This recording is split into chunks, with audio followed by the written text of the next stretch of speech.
Welcome to today's video. Let me ask you this.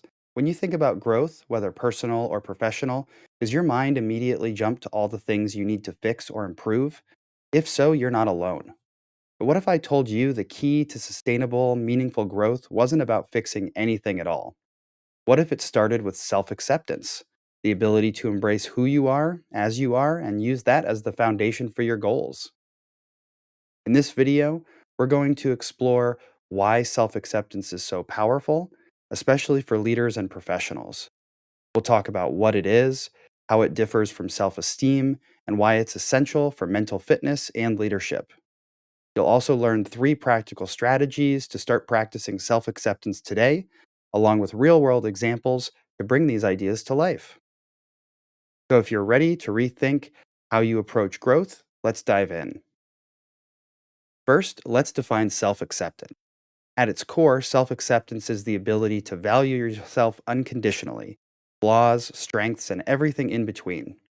Unlike self esteem, which is often tied to accomplishments or external validation, self acceptance is about embracing your inherent worth. Here's a quick story. I once coached a leader who was exceptional at rallying their team during high pressure situations, but they constantly downplayed this ability because they felt they lacked other traditional leadership traits. They were stuck in the trap of focusing on what they weren't instead of appreciating what they were. Once they shifted their mindset to recognize their strengths, it completely changed how they showed up, not just for their team, but for themselves. Take a moment to reflect. What's one quality you've overlooked because it didn't fit your idea of what you should be? Think about how embracing that quality could shift your perspective. Why is self acceptance so important, particularly for leaders? Research shows that people who practice self acceptance experience lower stress, greater emotional resilience, and better decision making. These are all qualities that are critical for effective leadership. Here's another example. Imagine a leader who constantly doubts their decisions because they're chasing perfection. That doubt not only slows them down, but also creates a ripple effect within their team. Now compare that to a leader who recognizes their imperfections but leads with confidence in their strengths. They inspire trust, authenticity, and openness, all of which foster a healthier team dynamic. Self acceptance also prevents burnout. When you're always striving to fix yourself, you're operating from a place of scarcity, like you're never enough. But when you lead from self acceptance, you approach challenges with curiosity and confidence, not fear or self doubt. So ask yourself, are you leading from a place of confidence in your strengths or from fear of your perceived weaknesses? This distinction is often the key to unlocking sustainable growth. Now that we've explored what self acceptance is and why it matters, let's get into how you can practice it. Here are three strategies to get you started. Number one, gratitude reflection. Spend 5 minutes writing down three qualities you're proud of. For each, note how it's helped you navigate challenges or achieve success. For example, if you're great at building relationships, think about how that's positively impacted your team or clients. This practice shifts your focus from what's missing to what's working. Number two, reframe self talk. Pay attention to your inner dialogue. When you catch yourself being overly self critical, pause and reframe the thought. Instead of saying, I can't believe I messed that up, try, this is a learning opportunity. This small shift helps you approach mistakes with self compassion instead of judgment. Number three, strength based goals.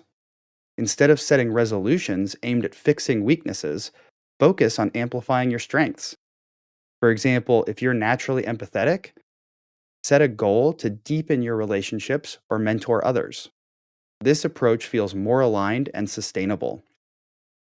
Think about which of these strategies resonates most with you and commit to trying it this week. Small steps lead to big shifts over time. Of course, self acceptance isn't always easy. One of the biggest barriers is the belief that accepting yourself means settling. Let me be clear. Self acceptance isn't about avoiding growth, it's about creating a stable foundation for it. Another challenge is societal pressure: always do more or be better. But remember, growth doesn't have to mean radical transformation. It can mean building on what's already there and aligning your actions to your authentic self. When you feel resistance to self acceptance, ask yourself, what story am I telling myself about my worth? Is it based on external expectations, or is it rooted in my inherent value?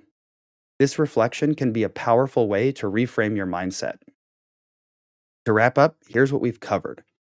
Self acceptance is the foundation for sustainable growth, better decision making, and authentic leadership. It's not about settling or avoiding change, it's about embracing your strengths and building from there. This week, I challenge you to try one of the strategies we discussed, whether it's reflecting on your strengths, reframing your inner dialogue, or setting strength based goals. Take one small step towards self acceptance. Thanks for watching today's video. If you found this valuable, be sure to hit the like button, subscribe, and share it with others who could benefit. If you're interested in personalized leadership coaching, feel free to reach out to me. You can reach out directly through the links in my profile. Remember, great leadership starts from within. Until next time, keep growing and leading with purpose.